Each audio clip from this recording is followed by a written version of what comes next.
Қайырлы күн, қайырлы кеш. Қалдарыңыз қалай? Кім қай уақытта көреді, кейін записьте көреді. Көбісі бұл эфирді. Эфирге қош келдіңіздер, тікелей эфирде тұрған қыздар. Есімім Ахмет Тиханбай, Зәру білім академиясының негізін қалаушы, тайм-менеджмент маманы, әйелдерге арналған тайм-менеджмент маманы, қазақи құндылықтарға негізделген Зәру білім академиясының негізін қалаушы директор, әйелдерге білім беремін. Алхамдулилля, осы күнге дейін жаңару тренингі деген 3 айлық тренингім бар. 15 поток жұмыс жасадық. Алхамдулилля, 15 поток бойы тоқтамай, өз көп жасалмайды, бұл айына бір жасалатын запуск емес, бұл үлкен тренинг, живой форматта өтетін, 3 ай бойы өтеді. То есть бір рет кіресіз, сіз 3 айға сондай бір режимға кіресіз. Өзіңізбен жұмыс жасайтын, дисциплина қалыптастыратын, мінезді өзгертетін, өміріңізді реттейтін, үйіңізді, өміріңізді, жүрегіңізді реттейтін, алхамдулилля, сондай тренинг. Оның үшін әйелдерге арналған тайм-менеджмент, Қазақстан бойынша жалғыз ілім, қазақ тілінде берілетін, құндылықтарға негізделген, шариғаттың шеңберінен шықпайтын, менталитеттің шеңберінен шықпайтын. Осы күнге дейін 600-ден аса қыз бітіріп кетті. Бұл жаңағы ақылы білім ғой, 3 айлық академияның білімі. Жалпы академия, Зәру білім академиясының ішіне жалғыз бұл білім кірмейді, бірнеше білім кіреді. Соның ең бір фундаменті, терапия бөлімі деп айтамын мен бұны. Менің академиямда мен көбінесе неге академия деп атын қойдым. Кешімде шамал жүтеп тұрмын. Себебі мен өзім Қарағанды қаласынанмын, қыздар. Көбісі сұрайды, қай жақтансыз деп. Қарағанды қаласынанмын, онлайн, офлайн қабылдаймын, психологпын, дипломированныймын, просто так емес, кәдімгі дипломы бар, жоғарғы білім бітірген, алхамдулилля. Сондай мамаммын. Осы күнге дейін жаңағы біз Қарағандының орталығында тұрамын, не бар да, академия бар бізде, медакадемия. То есть ол не только по всему Казахстану ол академияға түседі. Жаңағы врачтар ғой, дәрігерлер тәрбиелеп шығатын орталық бар, оқу орны. Сол академияда шетелдіктер көп оқиды, индустар көп оқиды, шетелдіктер көп оқиды. Өзімнің туған жеңгем сонда істейді, то есть ағылшын тілінде сабақ береді басқа ұлт өкілдеріне. Сондай международный академия. И мен айттым, менің академиям сондай, мен андай пошаговый, өте сатыланған, жүйеленген білімді жақсы көремін да. Сонда мен де айттым, меніңкі де академия дедім. И соның бастығы терапия бөлімі бар ғой. Кез келген врач, хирург болсын, стоматолог болсын, барлығы сол терапия бөлімін аяқтайды. То есть жалпы ВОП деп айтады ғой, общий врач. Терапияны бітіреді, терапевт болады. Сосын барып углубленный білім кетеді да, уже ол хирургияны дальше оқу мүмкін, интернатураға бару мүмкін, дальше хирург болу мүмкін, стоматолог болу мүмкін, гинеколог болу мүмкін деген сияқты углубленный уже қосымша білімдер алады. Сол сияқты біздің астапқы негізгі терапия бөлімі ол жаңару тренингі. Бізде жамбалам дегенде бар. То есть бала тәрбиесінен алған 1,5 айлық тренинг бар. Неге ол қысқа?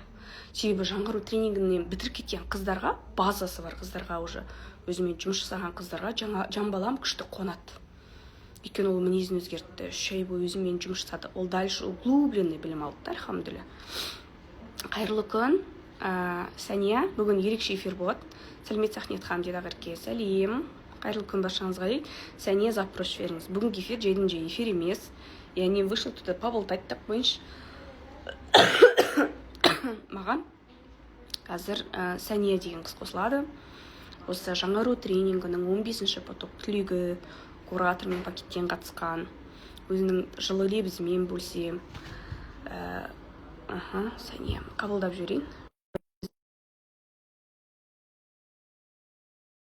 Бөлсем 3 айлық тренингта деп бүгін эфирге шығып отыр. Өте қатты қуаныштымын. Сәния, сізді тіркеп жатырмын, ескеп тұрма. Қыздар көрініп тұрмайды жүріңіздер. Сәния, қайырлы күн. Қайырлы күн, саламатсыз ба, қалыңыз қалай? Жақсы, өзіңіздің қалыңыз қалай? Өзіңізді таныстырып кетіңіз. Шүкір, жақсы. Ал, өзім таныстыратын болсам, есімім Сәния, Асылбекова Сәния, жасым 33-те. 6 баланың анасымын, жолдасым бар, және де бізде 2 келіншекпіз деп толықтырып. О жағын қатты қозғамай-ақ қояйын, мен брат ала. Жоқ, қыздарға интересно, понимаете, бұндай отношенияда жүрген қыздар бар ғой, то есть бұл кісі екінші әйелі бар жолдасының, сондай отношениядағы. То есть ондай да болуы мүмкін. Бір қыздар сабақ алуы мүмкін өзіне деген сияқты ғой. Айта Иә, беріңіз. ол бірге тұрып жатқанымызға уже 10 жыл төңірегінде болады. Екеуміз апалы сіңілі сияқты бір-бірімізге поддержка беріп, сондай жақсы қарым-қатынаста болып жүрміз. Аллаға шүкір. Енді бар нәрсе адам өзіне байланысты дейді ғой. Үйде ұрыс жанжал шығарам десе де, үйдің берекесін қашырып істеймін десе де,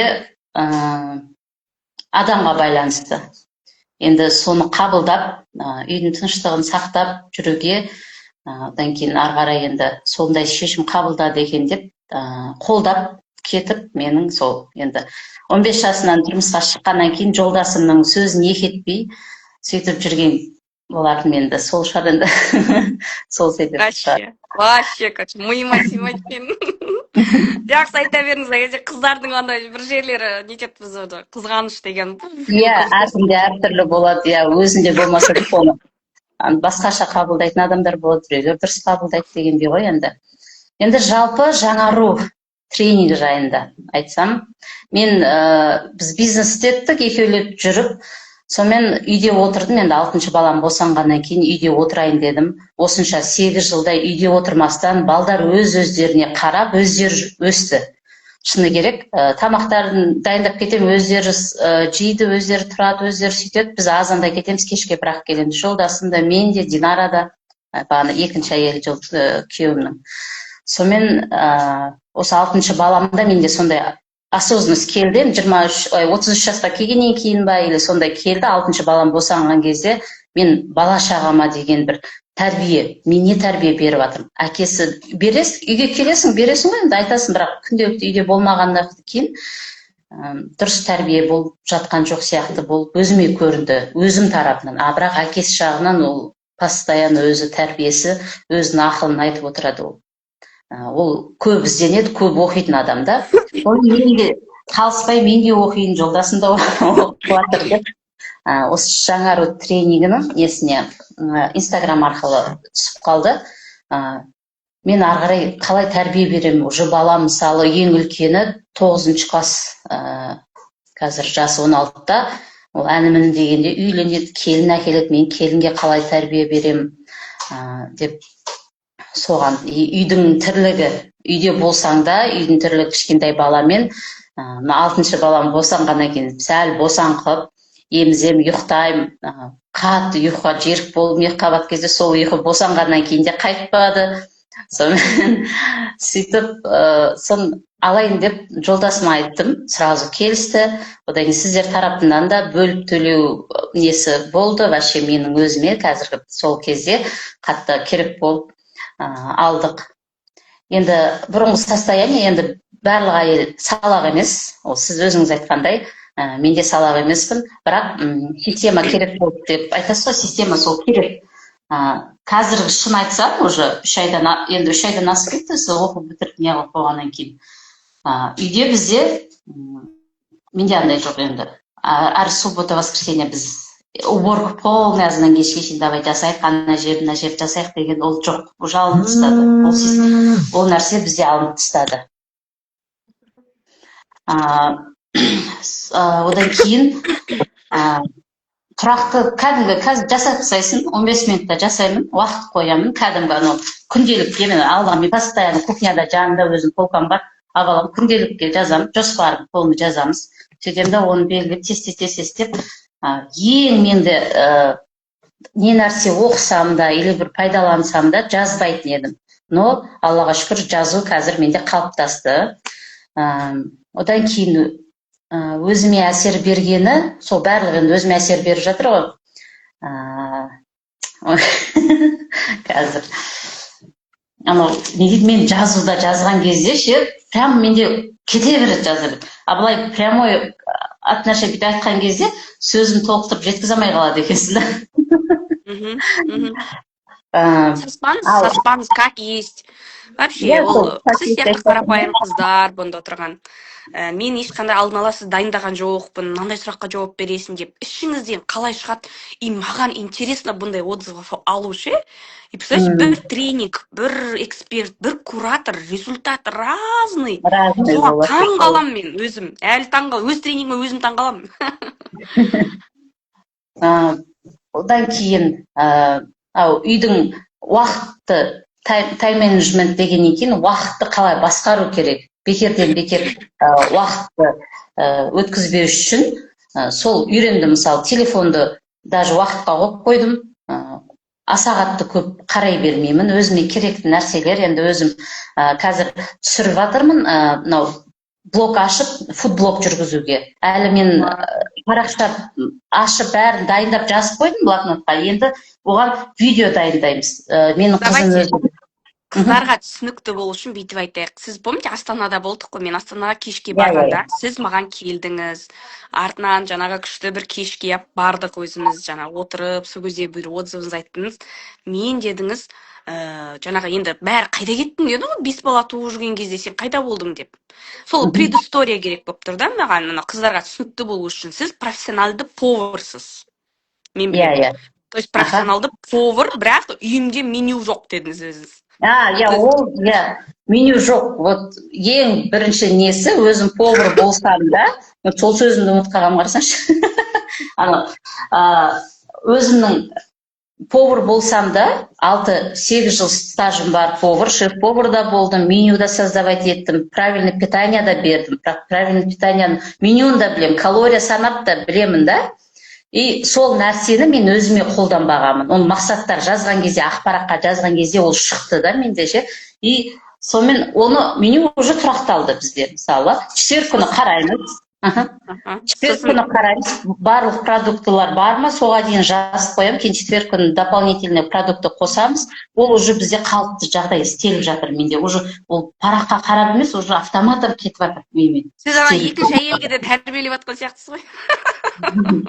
Енді ол в основном жұмыста, үйде енді в основном жолдасым, одан кейін үйдің тәртібі нәрсіне мен айтып жүремін, и ол да сол тазалықты жақсы істеп, ол жылдам, менен 2 есе жылдам қимылдайды, ол істеп тастайды, бір-біріміздің арқамызды жауып жүреміз ғой. Одан кейін мен правильный питание уже менюді мен шығардым міне өзіме. Уже қызым екеуміз істеп жатыр, тоже мысалы, сол менің миымда тұрды, как осы тренингке келмей, оны мен блокнотқа түсірмедім, мен оны орындамадым да. А енді қазір орындап жатырмын. Мен 104 кило едім, қазір 4 кило тастадым ба, енді тағын уже қазір 5 кило тастайым деп қойып қойғам 31-не дейін. Соға дейін әлі пока биіміз бар, соларымыз бар. Оның барлығы ненің арқасы? Мақсатты жазғанымыздың арқасы да. Мақсаттар жазасың ғой, не жазды, сол сіздің берген неңізбен, сол шықты да. Атақ ол мида жүрген, ой, істеу керек, я өйстіп меню жазып істеп арықтау керек еді, или болмаса меню жазып. Білеміз ғой. Білеміз. Біз бәрін білеміз. На эфирде отырған 25 қыз, сіздер ақымақ емессіздер, сіздер бәрін білесіздер. Менің мақсатым сіздерге білім құю емес, систематизировать ету. Точно сіз білдіңіз ғой, өмірге енгізе алмай жатсыз, үлгермей жатсыз, миыңызда каша, өйткені көп ойдан шаршадыңыз. Сіз жазып блокнотпен дос бола бастаған кезде ми босады. Такой есть же постоянно бір тонуста жүреді, матка, ми деген нәрсе әйелде солай жүреді. Тонуста жүреді, шаршап жүреді. И настолько ми шаршап қалады ғой бізде.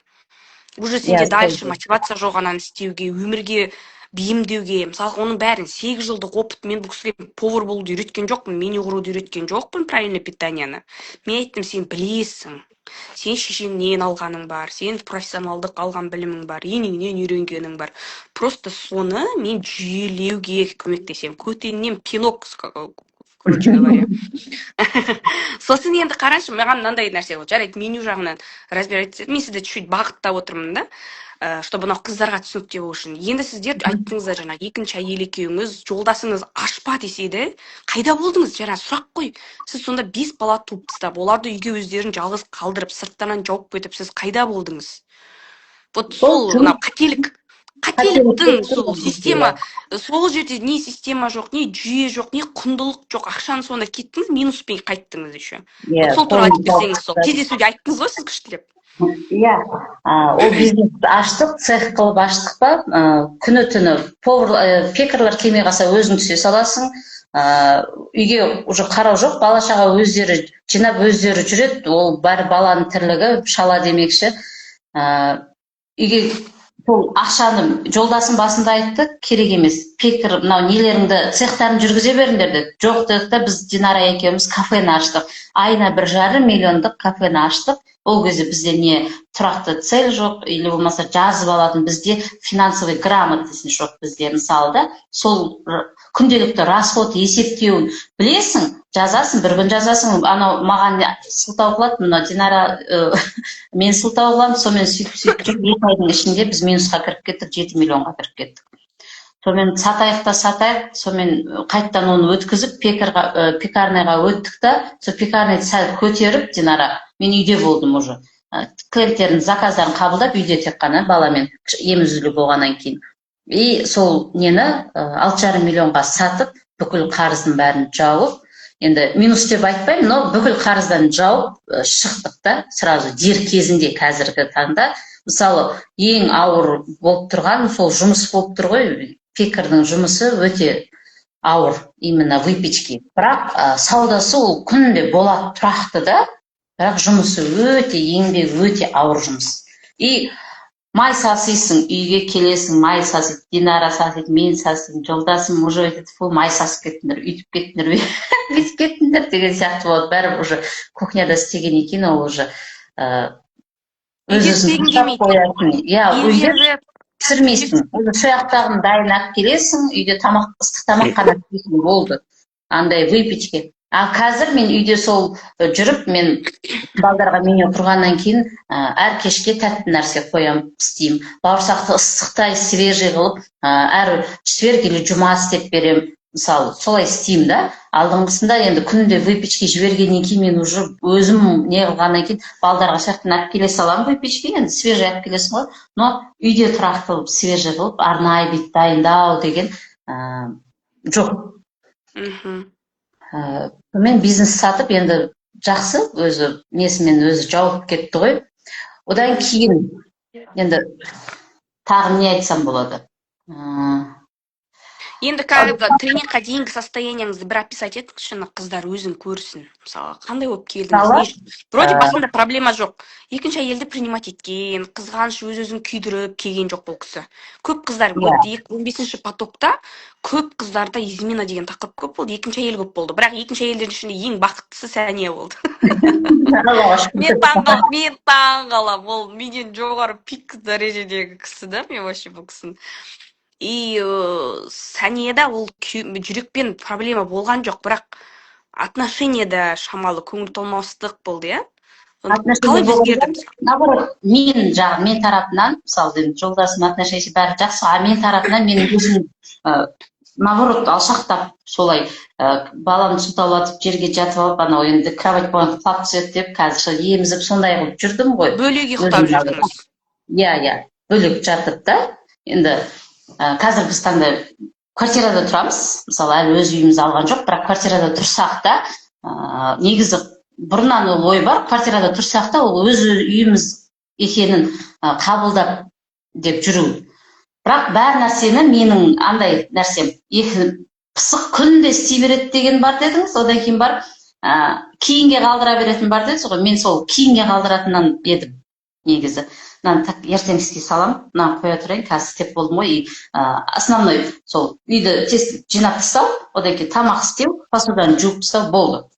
Солай сөйтіп жүреді, аптасына бір рет уборка жасау, сондай болушы еді. Ал қазіргі таңда мен уже кейінге қалдырмаймын, мысалы, элементарно қазандардың өзін мен уже жинап бар, бәрін бір істеп істейтін. Ал қазір біртіндеп, бір күнде біреу алып, сөйтіп істеймін да. Енді біреулерге ол бір прям күлкілі болатын шығар, мен үшін ол бір күлкілі емес, ол реальный өмір сол. Ол реальный өмір. Ол қазаннан басқа сізде мынандай жұмыс бар. Әрбір балаңыз бір проекттер. Екеуміз жаңа до эфира сөйлестік. Қалай қызым, ұлымды дедіңіз, ұл ма қыз ба сізде? Нишқа түсірсем, ұл бала, нишқа түсірсем, қазір мен дайындап жатырмын. То есть ана баланың дер кезінде бір ашу уақыты болады. Сіздің миыңыз сонымен занят болу керек, қазаннан бөлек, түсінесіз ба? А қазан надо. Қазан надо. Сондықтан ол реальный өмір, бұл жерде күлкілі ештеңе жоқ. Күлетін қыздар күле берсін. Өз өмірлерін сөйтіп шыға берсін. Оларға не құндылық. А то, что кім реальный өмір сүрмеді, анау самокопания деген емес, я себя люблю, не люблю, өзімді түсінгім келеді емес, реальный өмір. Міне қазан бар, міне бала бар, міне жұмыс бар, міне күйеу бар, міне өзің бар, ұйқың бар, демалысың бар. Реальный өмір сол. Ол күлкілі емес ешқандай да. Сол жолдасымнан мен өзім наоборот алшақтап жүрдім. Атак жолдасым жас қазір 50-ге таяп қалды, 50-ге толады 2026-да Құдай қаласа. И мен екеумізге де не дейді анау, жетеді дейді ғой. Денсаулығы ұрып тұр, Аллаға шүкір. Енді өзі спортсмен, жүгіреді, мұздай суға түседі, өзін өте жақсы күтетін стройный жігіт ол да. И мен өзім наоборот алшақтап сөйтемін ғой, ше ол кісіге. Енді тренинг барысында енді сол қарым қатынас кезінде, сол кезде уже бастадым, уже өзім қайтадан жақындап, жақсы сөздер айтып, анау неге жас болған ғой, массаж жасап, негізі құдаша кезінде массаж жасап берген, содан тартқан деп. Сонымен ол жақсарды. Одан кейін мен айтайын дегенім, мынау көздің қарашығы дегенді мен алдын көзге қарамайтын еді. Сіз айтпаған кезде көзге вообще мүлдем қарамайтын еді. Шаршаған кезде мен кешке қарай специально қараймын, мысалы, полный дем алмай жүріп істейсің ғой, сол кезде көзге қарасам, күшкен таяқ болады. Сонымен демалып азанда тұрамын ғой, көзіме қараймын, енді вообще алдында айнаға қарамайтын еді ғой, бетін жуып, тісін жуып кете беретін мен өзім да.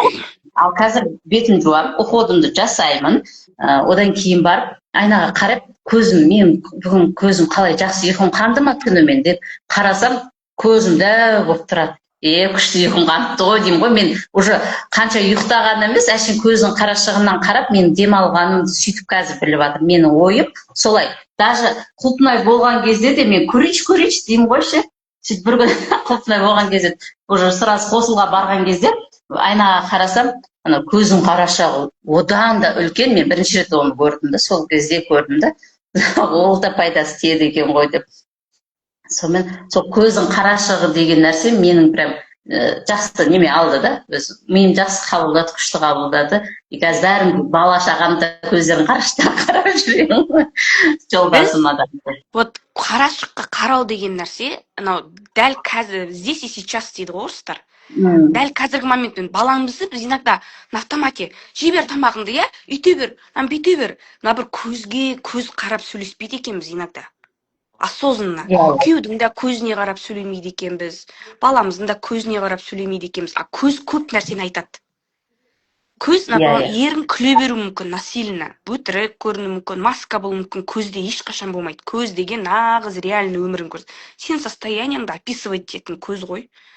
Жаңағыдай сен қанша жерден өтірік айта бер, бірақ сен тікелей жаңағыдай нетсең, көзбен өзінің қарашығына, балаңның қарашығына шаршап тұрма, бірден түсінесің. Бүгін бұл ТЖБ-дан шаршап келді ма, жоқ досымен ренжісі келді ма, ол оның көзі айтып тұрады. Енді сіздер бүгіннен бастап өздеріңіз балаңызды көзімен қарап сөйлесуге, өзіңіздің айнаға қарап көзіңізге қарауға әдет қылу керек та. Здесь и сейчас момент қой, өмір сүру деген. Ол әдет айналды. Күнде таңертең 5 минут, 10 минут қанша ерте тұрсам да, қазір енді біз сол 7-де, 7:30-да мен тұрып жатқан уақытым, сол кезде тұрып андай қыламын, соның өзінде барып қарап, сразу айнаға қараймын, өз-өзіме сұрақ қоямын. Күйеумен отношенияда сізде жақсарды отношения, одан да жақсы деңгей, гармония. То есть сіз айтпаймын күйеуіңізден абьюз көріп атқан жоқсыз, ұрып атқан жоқ, соғып атқан жоқ. Оның тарапынан ешқандай не жоқ, бірақ сіз өзі внутренний, после родов деген болады әйелде өзі. Сондай болды менде. Бірінші рет осы 6-шы балада менде сол пайда болды. Вообще 2-3 ай жақындамай қашып жүре беремін, сылтаулап. Сондай болған еді да. Қазір Аллаға шүкір ол жоқ. Оказывается, өзіме керек екен дедіңіз. Өзіме керек. Құлпынайда бізге керек. Денсаулыққа да керек. әрі тренировка деген сияқты сол болып тұр ғой. Балдарға келетін болсақ, балдарға алдын сол айқай шумен айқайлап, ақсай мынауыңды, отыра бермесей, уақыт берем, телефон көретін уақыт. Одан кейін барып ойнайтын уақыт бөлек, ойнаңдар деп уақыт қоясын. Одан кейін бұларды мен оларға айтпадым, мен таймерге қойып жұмыс жасаймын, олар уже үйреніп алды. Оны да мысалы алады да, менің қызым 1 сағатта таймер. Анашым, мен 1 сағатта үлгерген жоқпын, маған 1,5 сағат кетті ғой дейді. Сіз 1 сағатта қалай үлгеретіңіз дейді. Уақытты осознавать ете бастады. Уақытта осознавать еттік. Мен қазір төсек маған сол 10 минут, 15 минут. Бізде енді бала-шаға көп болғанда әрқайсысына 3 көрпеден саламыз. Бізде отдельно бір спальный кроваттан емес, жерге кәдімгідей баяғы өзіміздікі сондай саламыз да, соның бәрін жинап боламын дегенше, полный прочность 15 минут уақытым кетеді.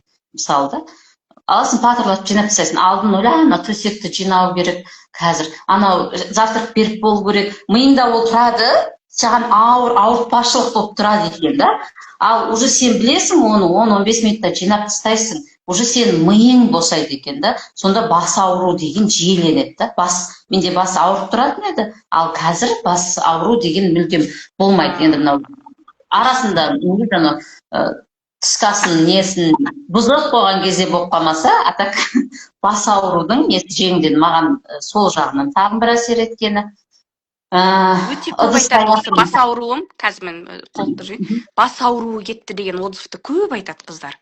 Тіпті Құраннан ұстаздар да айтып кеткен. Мен басым үнемі бір дыңылдап тұрады дейді. Таңертең тұрғанда ауырлықпен тұрамын, түнде ұйықтағанда ауырлық, түнгі ұйқым дұрыс емес. И как только ми босайды дейді, жаңа тонус жайлап жібере бастайды. Өйткені сіз блокнотпен жұмыс жасайсыз. Өйткені сіз бүкіл ойыңызды босатасыз да, спокойно, можно довериться. Өйткені ұмытып қалмайсың. Неге блокнотты ашасың, ұмытып қалмайсың, оқи саласың. Екіншіден құлпынай өте қатты әсер етеді. Денсаулыққа. Құлпынай деген не нәрсе, ол көп әйел түсінеді. Оны біз құлпынай деп айтамыз, әдемілеп жаңағыдай. Көз алдына елестетіп, ана құлпынай жегің деп, ол төсектік қарым-қатынас сөздің қысқасы. Біз шариғат бойынша ашып айтуға болмайды. Мен сізге қандай позада, не істедің, мүлдем ол туралы ашылмайды, сөйлесілмейді. Тек қана айтамын. Контроль қалу керек. То есть ол да есеп. Аптасына неше рет қосылдың, айына неше рет қосылдың, ұзақ болып кетті ме арасы. Кейде біз настолько ана тірлік, үйту, шаршап тұрмын, ұйықтап қалғың келіп тұр, анау дейміз да, 1 айдың өтіп кеткенін байқамай қаламыз. Ол денсаулыққа қатты әйелге әсер етеді. Енді бізден қарасаңшы, мынандай жадный болу керек та, даже құлпынайдың өзіне. Мәселе 1 әйел, 2 әйел емес, ол саған керек. Саған керек ол бәрі. Неде жаңағыдай, өйткені біздің уақыт қысқа қыздар.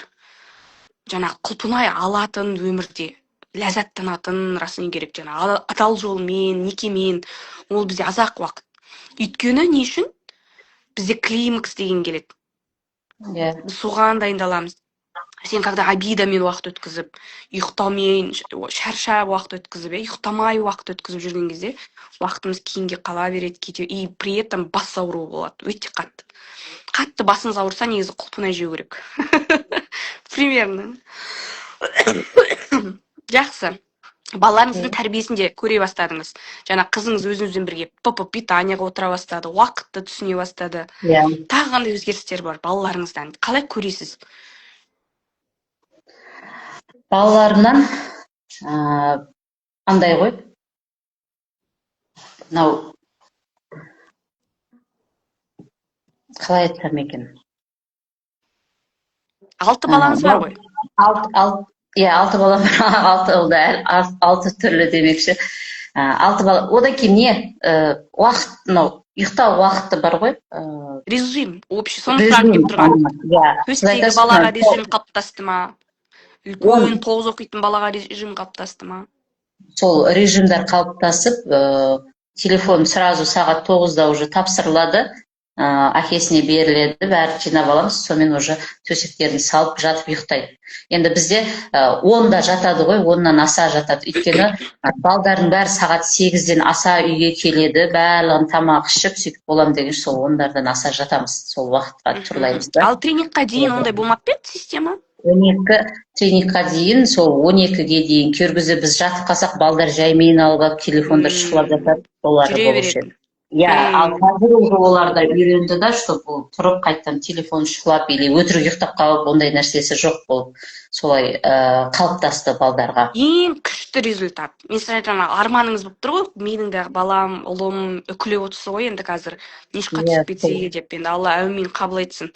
Мен негізі кеңес беремін Қарағандыға тапсыруға, бірақ интернатта жату керек болады. Өйткені Астана өте бешеный там конкуренция. Бізде Астананың оқушылары бізге келіп тапсырады. Көріңіз енді жан-жақты қарап, иә. Енді сол үкілеп отқан балаңыз ең бірінші балаға сабақ емес, осы режим қалыптастыру керек. Ол оның денсаулығы, опять же, да, ұйқысы, нерв сорына келеді. Балаға тәрбиені режиммен беріледі, дисциплинамен беріледі, да. Уже бала ертең біз сияқты өскен кезде қартайып, жаңағы осындай коуч, тренер іздеп жүрмейтіндей, мама ғой коуч, мама тренер. Өзіміз сондай білім алайын деп, соған балаға дұрыс тәрбие беріп, қалай біз вообще өмір уақытты дұрыс пайдаланып жатқан жоқпыз, соны қалай орынға келтіру керек. Мысалы, білесің да, бірақ оны жасамайсың. 3 айдың ішінде сол нәрсені істеп, қалыпқа, режимға соны келтірдік. Мысалы, оны бір аптаның ішінде істейтін нәрсе емес. Әлі де, мысалы, сол арқылы әлі де дамытып, 3 айлық сабақты әлі де қолданып, әрі қарай дамытып жатыр, мысалы да. Енді қыздарға мынандай сұрақ болуы мүмкін. Сонда енді сонда не бақыт тапты, қазанмен бақыт тапты ма деп ше сізде? Сонда Сәния сонда немене сол жұмыстан кетіпті, жарайды, неме екінің бір әйел сөйтіп істей алады дейді да. Жұмыстан кетіпті, үйіне қайтыпты, жаңағы отырыпты, сода бақытты ма деп, мақсаттар ше. Сол қыздарға мына сондай сұрақ болған кезде сіз не деп жауап бересіз? Үйде отырып қандай мақсаттармен жұмыс жасап отырсыз? Менде мақсат қойған кезде сол өзімнің фудблог жүргізем дедім. Ол орындалып жатыр. Қазіргі таңда мен оны істеп жатырмын. Әлі интернетке салған жоқпын, бірақ не дейді, по этапам істеп жатырмын ғой өзім. Жоқ, ПП емес, жалпылама. ПП-ны да қолға аламын бірінші. Кәдімгі өзімнің не дейді, фантазиямнан шыққан өзімнің туындыларымды сол ортаға көрсетіп, пайдалы кеңестер деп соларды қолға аламын. Енді мен Қазақстанда мен жұмыс істеп шығып кетем деп жатқан жоқ. Мен әлі де балалармен жұмыс істеймін деп жатырмын. Балаңыз кішкентай, төсте. Ағарай жан баламды алам деп отырмын. Құдай Алла қаласа. Сол себепті мен сол үйде енді бизнес көзін істеу үшін сол мақсатқа қойған бірінші фудблог ашам, TikTok, Instagram, YouTube. Сол 3 арнаға ашылам. Уже TikTok-тікін ашып бастадым. Андай, енді платныйға ашу керек екен. Ол жағында біліп алдым мен. Оны жұмысқа істеп жатырмын, блокнотқа жазып қойып жатырмын. Мысалы, сфера мақсат деп алдық, 12-ні қойдық. Одан кейін енді оны қадамдарға бөлу керек. 12 қадамға бөлдік. Енді оны апталарға бөлгір, күнге бөліп жаздым ғой мен. Сол жазғандарыма ол фудблогтікі кетті ма? Енді табыс көзі деген кезде, жаңа жылға рецептін дайындап жатырмын. Тоже түсіріп дайындап жатыр. Рулет, новогодний салатный рулет деп. Қазіргіде ол енді хит болып жатыр. Мен негізі алдын өзімде сөйтіп банкеттерге жасайтын едім. Мен Астана қаласы бойынша, бірақ қазірде мен алдын сәл қаражат жетпей жатып, жұмыс былай кіріп істеп жүрген едім ғой. Қазір енді банкетке барып, бір 5-6 сағатқа стол жайып беруге қайттан қолға алдым. Ол сіздің кеңесіңізде кездескен кезде, білесіз ба? Негізі мен алдын соны істеп жүрген едім ғой, бірақ күнделікті болмайды деп сөйттім да, бірақ маған қазіргі таңда мен бала шағамдар қарай тәрбиелеу үшін, дұрыс бағыт көрсету үшін, маған осы жұмыс ыңғайлы болғанын менің көзім жетті. Сол мақсатта жазып жатқан кезде мен соны қолға алдым. Ары қарай дальше мен сол банкетті, ол бәрібір отырыс адам үйінде жасайды по-любому, соны қолға алып, уже 2 клиентке барып дастархан жайып бердім. 30 000 теңге бір күніне шығатынға. Тамаша. Күнде жұмыс істеудің қажет жоқ. Баланы күнде тастап кетудің қажет жоқ. Крупный заказға көштіңіз. Уже акула боласыз скоро. Иә, сонда Алла жазса. Алла жазса. Енді ал сол нені рулеттерді қолға алайын деп жатырмын. Тек қана мысалы осы жаңа жылда енді сатылатын рулет сатсақ, Құдай қаласа қызым екеуміз, ол маған мобилограф, менің көмекшім болады, ол мобилографты оқып жатыр, и ол білімін бар, біздің мобилограф деп оны алып жатырмын. Ал Ол тәрбие. Қыз баланы өмірге бейімдеу. Не только сабақ оқы деп емес, мынау табыс көзіне бейімдеу. Ертең сіздің қызыңыз бар ғой, любой жерге тұрмысқа шықса, ертең дым істей алмаймын, өзім таппадым деп отырмайды. Любой жерден ақша жасайтын қыз ол. Нешеде? иә 9 оқиды. 13-те. 13-те ғана еще, ма? 7 оқиды. Бұл өзі кішкентайынан қатысып жүрген ғой, негізі телевизорға да шыққан, Таңшолпанға да шыққан. Сол 20 000 теңге 19 баланың ішінде бас жүлде алып, правильный питанияның вафлиін дайындаған, мен рецепт бердім, ол өзі істеп, өзі жеткізді. Ол кезде жасы 9-да еді, по-моему, 8-де қателеспесем. Сонымен Тамаша.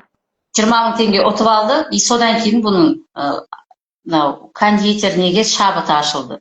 Одан кейін ол өзі тоже Сабағы қалай? Орташа 4 пен 5. Бұл мимен жұмыс істейді, менен қатты мимен жұмыс істейді бұл қыз. Орташа емес, шүкір, 4 пен 5 анау идеализировать, таза 5 керек емес. Өмірге қабілетті болу керек қой. Иногда отличник қыламыз балаларды, мысалы, отличник қыламыз. Бірақ ол өмірге қабілетсіз, анау теоремаларды өмірге пайдалана алмайды.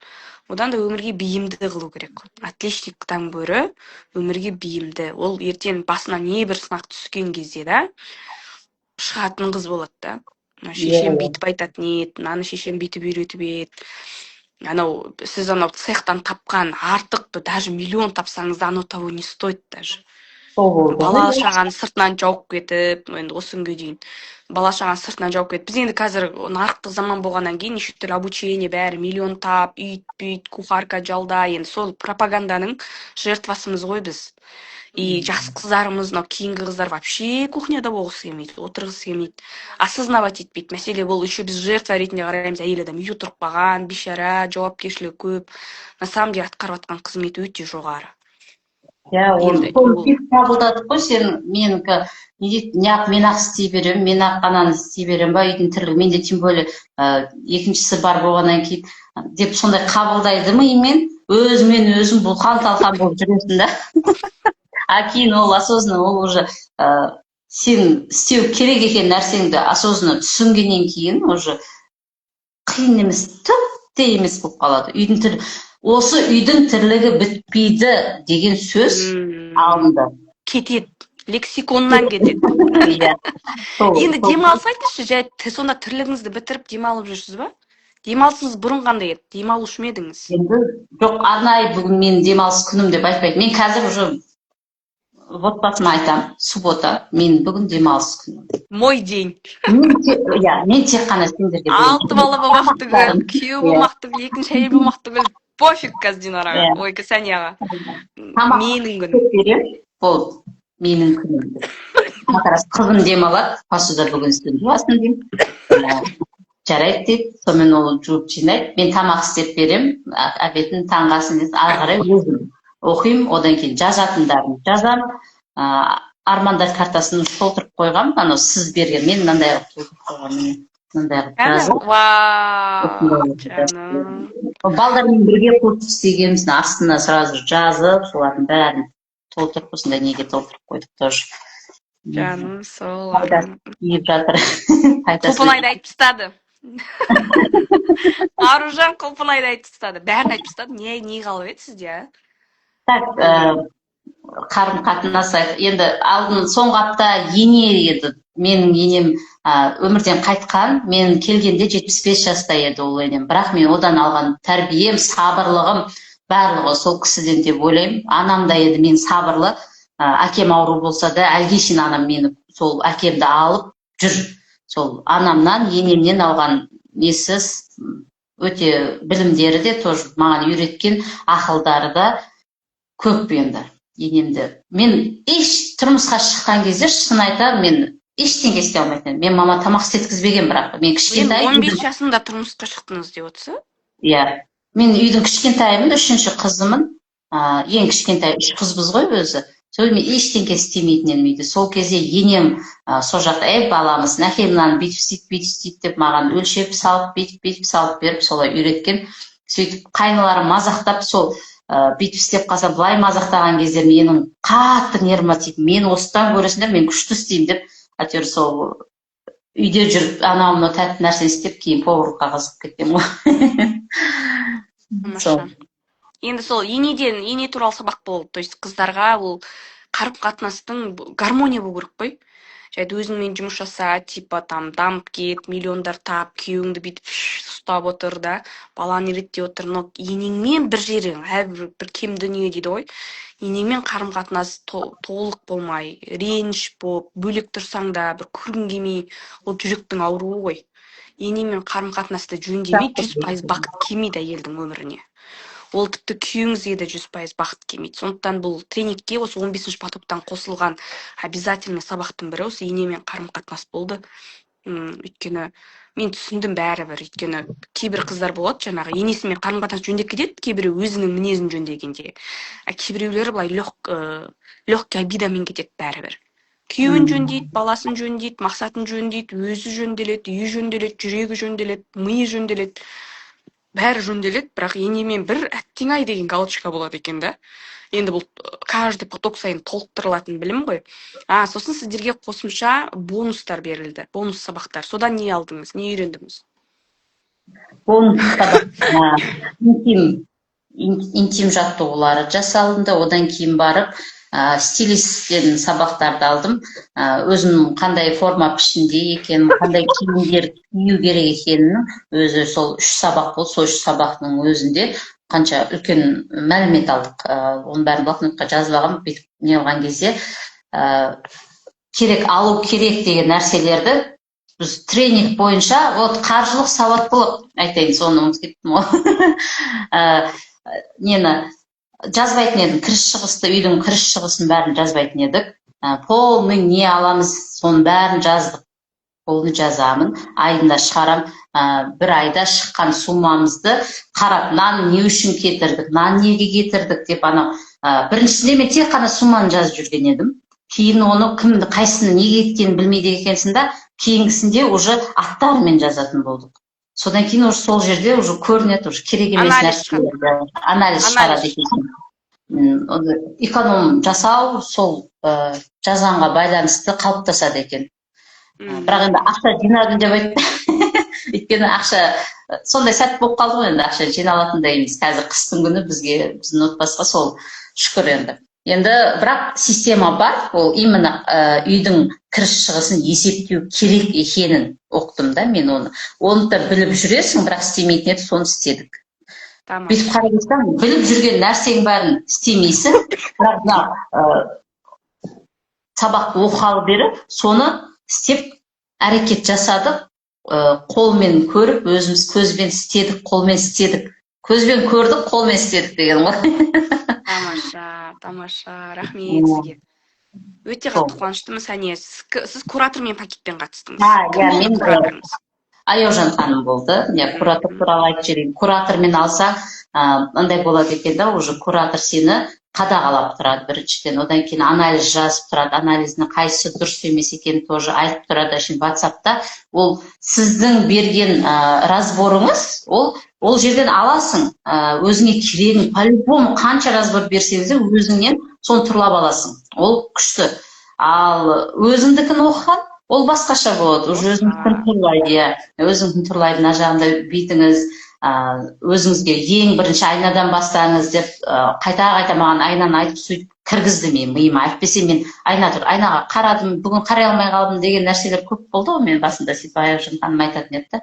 Анализ жасай алмадыңыз, жаза алмадыңыз бастапқы кезде, сізге үйретті. Маған үйретті, қалай жазу керек екенін айтқан кезде де жеңіл, жақсы түсіндіреді. Сонымен өйстіп жазуым керек екен ғой деп, кейін уже анализін жазатын топ болдым ғой. Өзім оқимын ғой, әлге шейін черновикте тұр ғой, полный анализдерін жазған бәрін оқимын деп, мынаның бәрін мен жазған ба? Өзім таңғаламын да. Сөйтсе адам өзі сол жазған кезде бір бастасаң кете береді екен ғой, жазып шығып кете береді, анализ не істеу керек екен, қалай істеу керек екен, барлығын өзіңе. Қазіргі таңда да мысалы, мен анализ жасаймын, бірдеңке өтіп баратсам, көбінесе мен таныстарымызға, мысалы, көп ақылымызды айтып, энергиямызды бекерден бекер шашады екенбіз да. Мен жолдасым айтып жатырмын да, біз бекерден энергиямызды шашып жатыр екенбіз. лучше сол нәрсемізді біз өзімізге қолданайық, өзіміздің отбасымызға қолданайық дегенде сөйтіп таң қалады ғой. Сен негізі басқаша ақылды болып кетіп барасың. Мудрая стала. Вот, кстати, кіші сұрақ қояйын дегенмін. Соңғы сұрақ, енді бәрін айтып тастадыңыз. Финансовыйды айттыңыз, үйдің тірлігін айттыңыз, бала тәрбиесін айттыңыз, күйеу айттыңыз, ене айттыңыз. Енді айтпа, денсаулықты қолға алып жатсыз, 4 килограмм арттыңыз. Бала-шаға денсаулығы бар одан кейін. Бала-шаға денсаулығын алып жатсыз. Еще оларды бизнес-проект ретінде миға кіргіздіңіз. Каждый балам.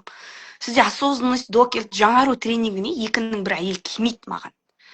Бұл жерге жауапкершілік алған, құндылықты қойған, өз ақылымды қайтайын мен.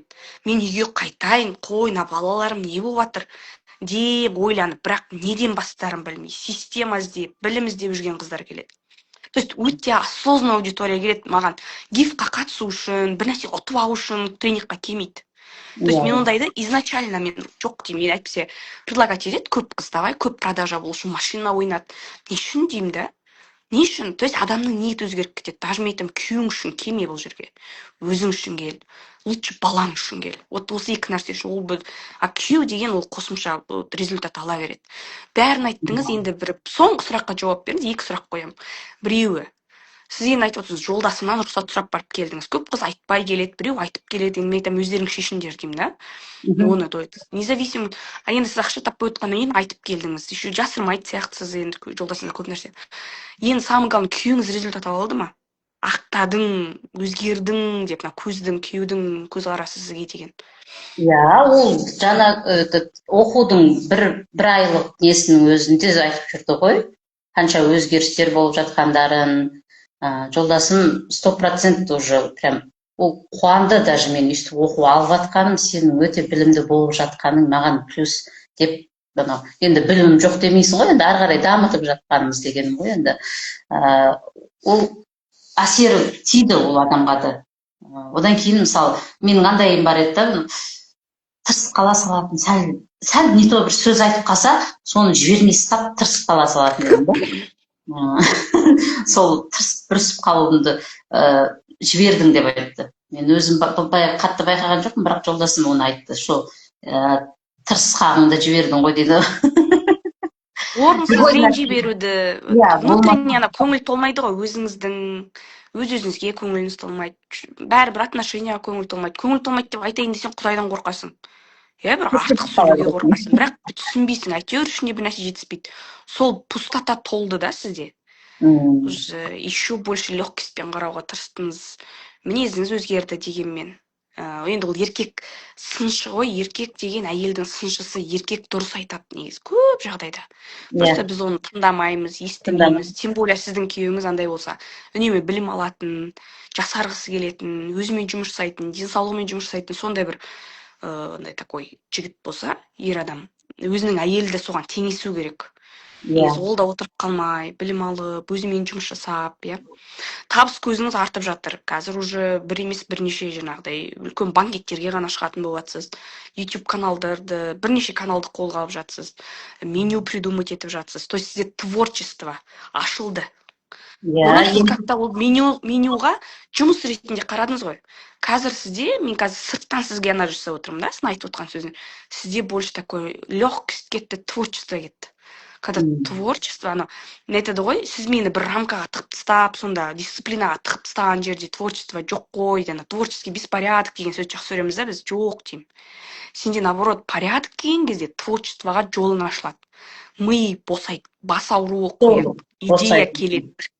идея келеді адамға. Идеялар жинала береді. Соны суббота күні ақпаратқа жазу керек. Ақпаратқа жазасын оны да кейін. Одан кейін денсаулық сол тістің несі, именно ең маған қазір балдарыма не қылған, мен алдын енді бір тісін өзі Астанада білесіздер, қаншама не болады ғой, қымбат бір үлкен баламның 30 мың 40 мыңға шейін бір тісін емдеттік та, салдық. Солай не ол үлкен баламдікі бітті. Қалған балдардың бәрін бесплатныйға, өзімізде бар ғой, соған алдын ала дамуметті үйреніп алып, сол дамуметпен тіркеліп, сөйтсе маған дәрігерлер айтады, не болды? Мынау үкіметтің ақшасын жібермейін деп, полный айлардың бәріне жазылып алсың деп маған кіреді. Пысық әйел, еркектің қалтасының экономы. Қай Иә, жерде соны. тегін бар, тегін дүние көп, тегін емделетін жер де көп, тегін курорттар да көп. Просто Иә, қызық әлемнен кружоктарға да пайдаланады. жазылып алды. Иә, Курорттарға кружок. жазылып алдыңыз. Иә, кружоктарға жазылып Ай, ай, алды. ай, ай, ай, сіз сияқты әйел болсақ бәріміз, иә. Мен негізі алдын анау мобилографияны платный жүрген едік қой. Кейін барып ваучерге орын беріп қойған еді, сонымен бесплатныйға өттік. Вау, Бассейнге бесплатныйға вот жаз январьда тағын басталады. Тоғызқұмалаққа не қылдық, балдарды бүйтіп бөліп, тағы очередьке де алып қойдық. Миндаль тоже жақсы екен, оны аңдап отыру керек екен. Миндальді любой бәріне категорияға қарамай ма бере береді ма сондай. Астанада өте көп. Астанада өте көп, возможность өте көп. Просто Иә. әйел готовый болу керек. Іздеймін. Әйелдің өміріне тайм-менеджмент келген кезде әйел бәрін ойлауға шамасы жетеді. И бесплатныйға жер бар, бәрін жаңағы врачтардың өзі шок алады ғой, откуда ты такая деп. То есть балаңыздың аузында бірде-бір қаңғырт жоқ қазір деп айта аласыз балалар? Иә, қазір айтамын. Біреуінде. 6 баланың аузының біреуінде қаңғырт жоқ. До этого, когда тайм-менеджмент болмаған кезде, бір тісін 40 мыңға емдетіп жүрген, 30-40 мыңға. Иә, үлкен балам, балдар Үлкен бала. Өйткені уақыт өткізіп алды. Иә, өткізіп алдық қой, қанша өткізіп алдық. Өйткені уақытын өткізіп алдыңыз, возможность өткізіп алдыңыз, өзіңіз занятой болып, ана цехпен, кафені айналдырам деп, наоборот пайда түгел минусқа кіріп сөйтіп жүрген кезде балаңыздың тісі де кетеді. Элементарный результат, өйткені любой ауру, например, балаңыздың ішек құрылысын, жаңағы бауыр ауырама, любой жер ауырса айтады, қаңғырттан бастау керек. Өйткені сіз ішке қанша витамин беріңіз, тазалайтын дәрі бере беріңіз. Открытый рана ғой, ол қаңғырт деген инфекцияның көкесі ол. Қаңғыртты жабасыз бірінші. Пломбыз түсіп қалса жүгіріп барып пломбының ортына жабасыз. Неге? Өйткені сіз ол кейін печеньді, бүйректі, іш құрылысты, асқазанды құртады ол ашық тұрған рана. Ақшадан бөлек, тістен бөлек, денсаулықтан бөлек ол жаңағыдай дальше кете береді. Енді соңғы сұрақ, бұл тренингке кім қатысу керек? Вот кімге кеңес бересіз? Мен бұл тренингке ақылы бар, мынау өзінің отбасын ойлайтын, бала шағасын ойлайтын, отбасын берекесін алып жүремін дейтін болса, сол адамдарға қатыс деп айтамын. Мен айтпаймын, ойбай, сен обязательно алу керексің, ойбай, ал деп айтпаймын, сіз сияқты үйрену. Өйткені бұл әр әйел адамның өзіне қажетті білім. Бұл білім 3 ай алғанымен, бұл бізге неше жылдар бізге жәрдем тиеді. Мысалы, бәр нәрсе миымызда сақталады ғой, бірақ сол момент кезде ол миға түседі екен, да, мынау керек кезде сол оқыған нәрсенің бір функциясы түседі. Мысалы, солай кете береді екен. Мен осы азғана ішінің өзінде де ол оқыған нәрсе, оқыған кезде мынандай болған екен ғой деген сияқты миға бір анализ келеді, түседі екен. Ол өзінің отбасын ойлайтын, ары қарай отбасымен бақытты өмір сүріп, өзі демалатын, отбасының күнін құра алатын, тек қана үйдің тірлігі деп қана кіріп кетпей, отбасымен айналысам, баланың денсаулығымен айналысам, жолдасымен қарым-қатынасын тұрлаймын, или болмаса жай ғана одан да күшейтемін деп, мысалы, да, вообще, ол не обязательно, что ол күйеуімен бүйтіп тұрып, одан да күшейтем, ары қарай махаббатымыз прям есте қалатындай болсын деп қабылдайтын адамдар болса, пожалуйста, ойланбай-ақ ала беріңіздер. Сізге еще сатқан аяужан болды. Қалай сатты сізге? Қалай принимать еткізді сізге решение? Бірден келістіңіз ба, әлі өзіңіз жазылдыңыз ба, әлі аяужан қинады ма шамалы? Жоқ, қинаған жоқ. Сіз алам деген едіңіз ғой, аласыз ба деп. Алам дедім. Өйткені мен бір апталықтың өзін көрген кезде менде прям желание болып тұр. Нағыз маған керек қой. Мен іздеп жүрдім өзім, негізі маған бір керек, мен чтобы душам бәр нәрсені қалыптастыратын, бір оқуда бәр нәрсе қалыптастыратын нәрсе керек дедім маған, да. Мысалы, бір тренингті аласың, мен бірақ вообще тренинг бүйтіп алған адам емеспін. Тек қана мынау кулинария мастер-класстардың болмаса, бір-екеуі қатып. Бұлай көп ала бермеймін, да? Көп алатындарды естідім ғой, ойбай қаншама неде көріп ше, чатымызда жазды ғой. Миллиондап кіріп кеткен ғой білімге. Көріп мен таң қалдым да, бірақ мен олай деймін, өйткені мен үйде в основном бізде ақылшы не білімін беретін бізде мен жолдасын өзі бергеннен кейін ба мүмкін содан кейін мені көп іздемеген шығармын бірақ именно енді қазір маған сол жолдасым былай қатты бермеген нәрсе мен содан былай іздеп тұрдым да и табылсын сол бірдестен барлық нәрсесін үйрететін деп что по этапам деп мимен сөйтіп жүрген кезде сіздің неңіз рилс неден шықты сол кезде мен ойланбастан алдым енді күшті, алла разы болсын, өміріңізге береке берсін.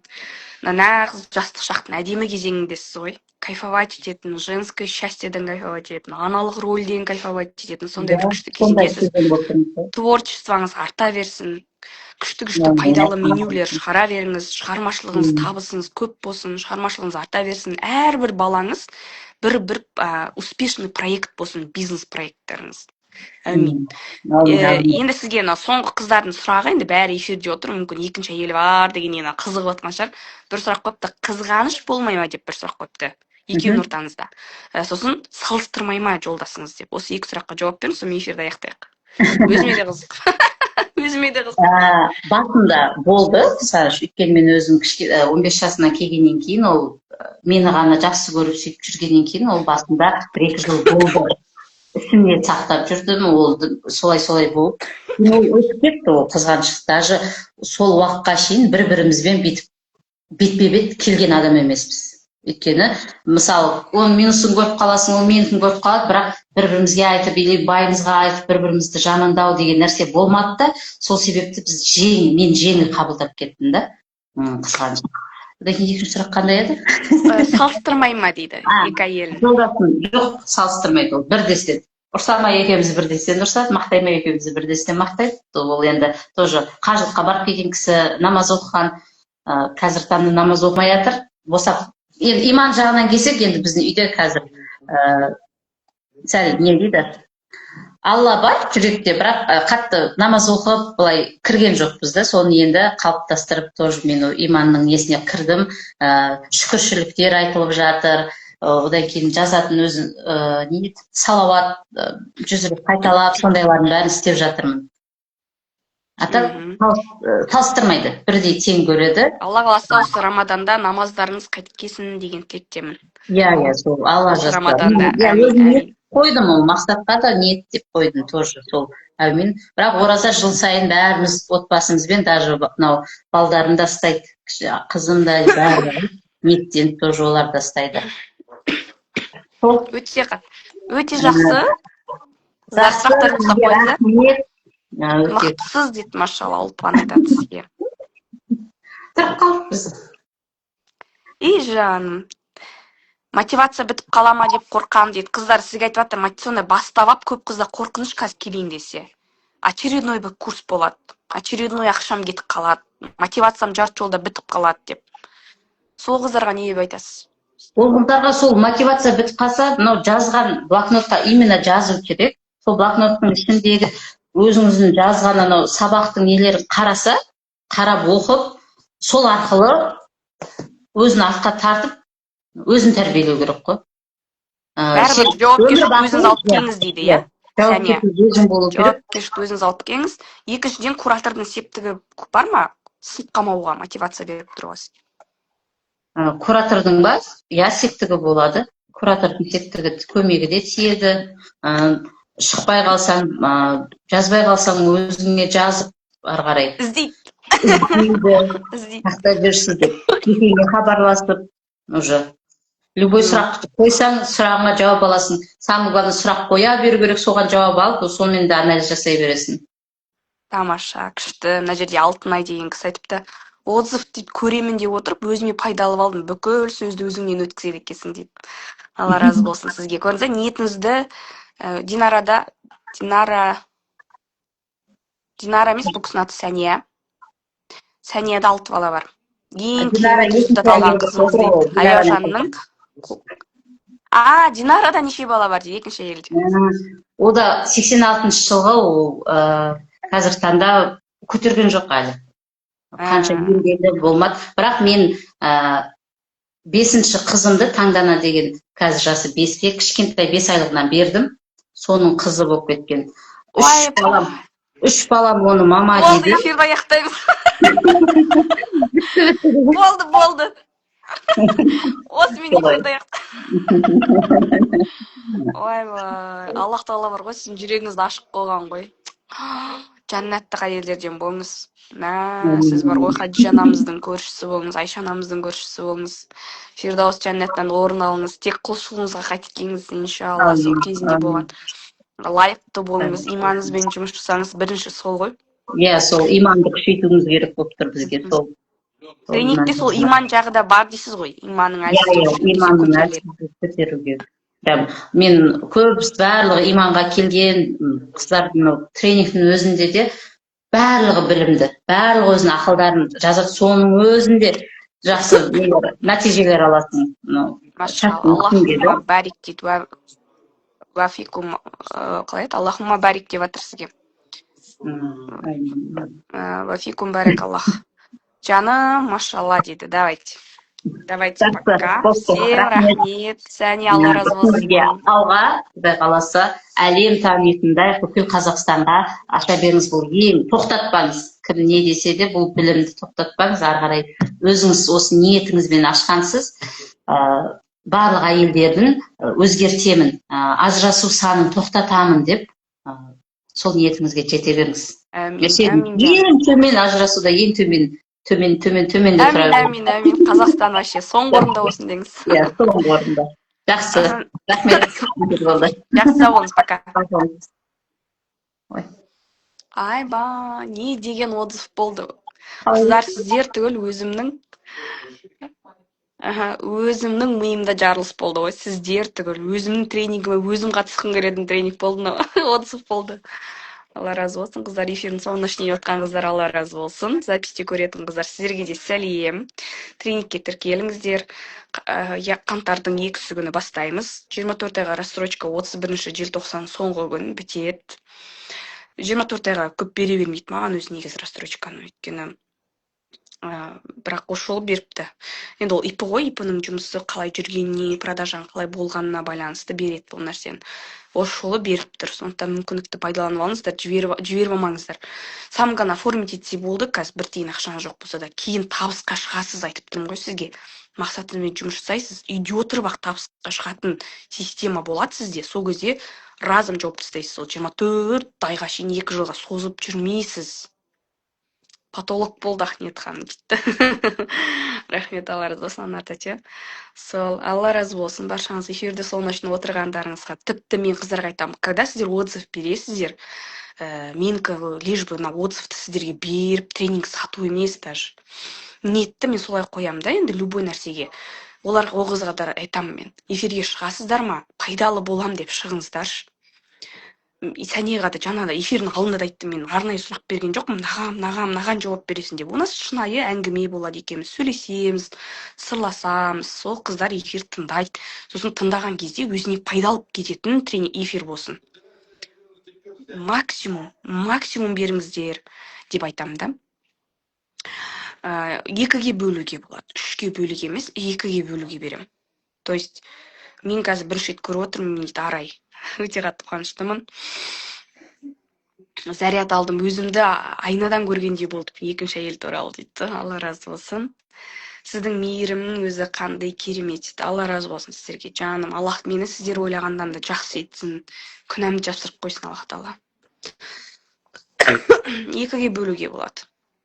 Қазір жарты суммасын жинап келесіз. Ертең қаңтар 5 аптаға дейін толық төлеп бітсеңіздер болды.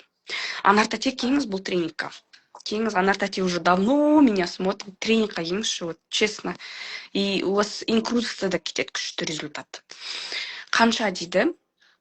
Тренинг кеше 150 000 теңге болған, бүгін уже 200 000 теңге стандарт пакет.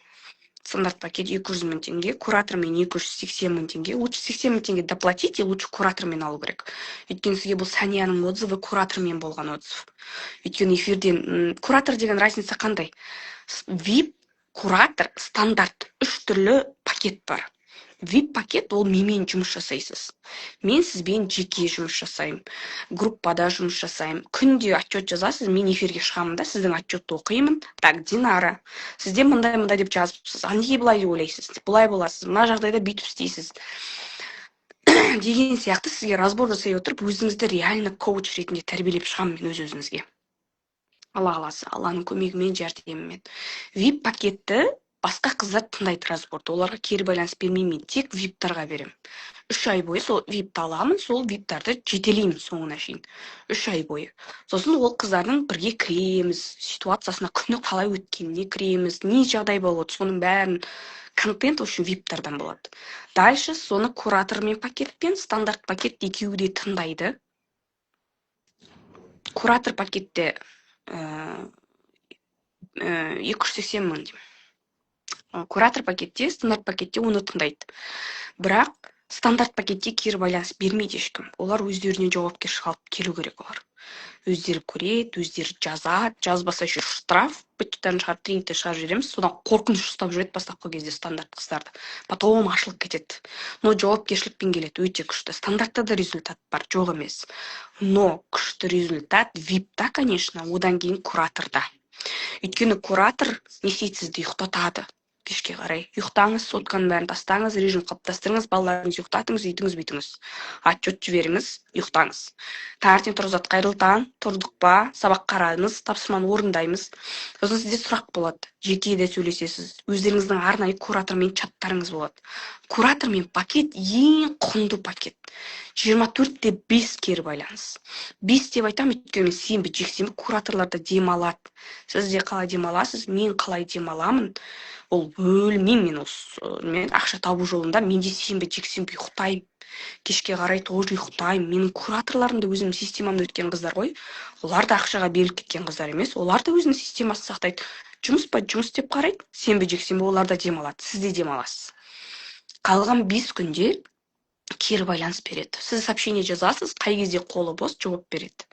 То есть дополнительно сұрақтарыңыз болып жатса, түсінбей жатсаңыз, жеке ситуацияны айтып жатыр ғой. Куратордан кері байланыс алған ол бөлек. Ол куратор сізге мини версиясы ғой, VIP-тің мини версиясы. Жарты бағасына почти. VIP-тің жарты бағасына куратордың кері байланысын аласыз. Ол кураторларды мен өте қатты іріктеуден алғам. Результат көрсеткен, жауапкершілігі бар, шынайы жаны ашитын қыздар ғой. Шынайы, еще беріледі. Менен көп сіздермен кері байланыс болады. Видеозвонок жасап жатады, күні бойы видеозвонок, күні бойы мақсатқа келген кезде қатты жұмыс жасайды. Енді рутина более-менее әйелдер өздері былай направление берсең алып кетеді ғой.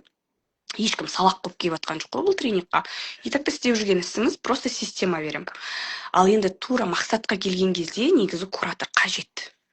Сосын ішкі ойыңыздың жеке проблемаңыз бар болса, куратор қажет. VIP-қа в основном терапиядан өту үшін келу керек. Терапевтический эффект береді ол сізге. Ал енді куратордан мини версиясы соның, то есть 24/5 сізге кері байланыс береді. Ол сіздің жеке подружкаңыз болады. Бұл уже не енді қазір 30-дан асып 40-қа келіп 50-ге келіп қалды. Подружка деген жоқ қой бізде. Подружкаңның біреуін айтсаң, 10 адам естіп жүреді. Бірақ подружкаңа да айта бермейтін сырлар бар.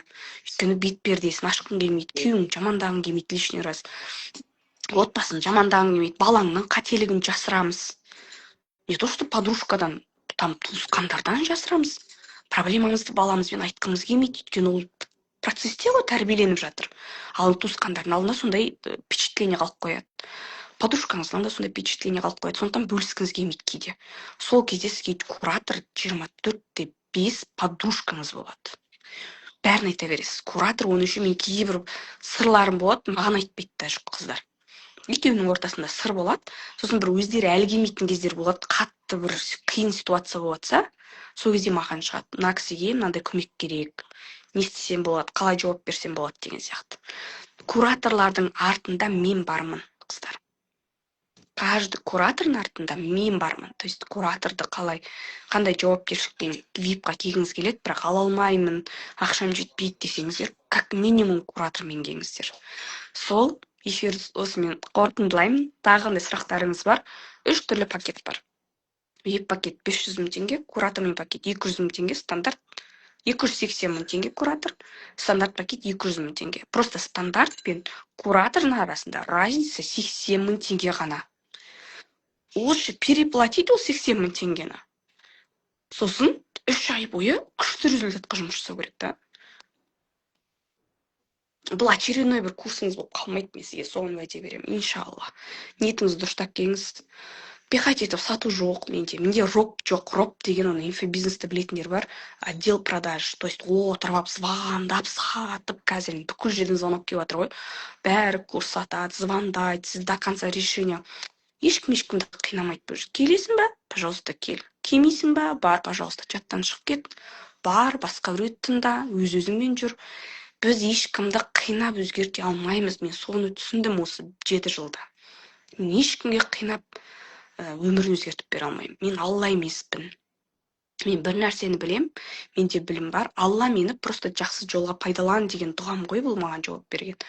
Я Аллах Тағала, мен қоғамға өзімнің қызметімді атқарғым келеді. Адасып жүрген әйелдерді еліне қайтарғым келеді, үйіне қайтарғым келеді. Өйткені бақыт сол отбасының ішінде. Сол нәрсені айтқым келеді, жеткізгім келеді. Мені жақсылық істе, Аллах Тағала сауапты істе, пайдалан деген дұғаммен. Каждый әйел солай сауапты істе пайдалансын. Жауапкершілікті өздеріңіз алып келесіздер. Менде сату менеджерлары жоқ, өзімнің кураторларым сізге предлагать етеді. Керек па, қатысам деп едіңіз ғой, қатысасыз ба деп бір-екі ауыз сұрақ қояды, сіз иә или жоқ деп решение қабылдайсыз.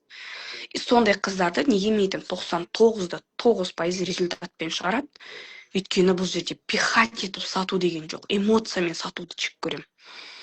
Ол еще кейбір ғалымдар айтқаны бар екен, эмоциямен сату ол харам деп.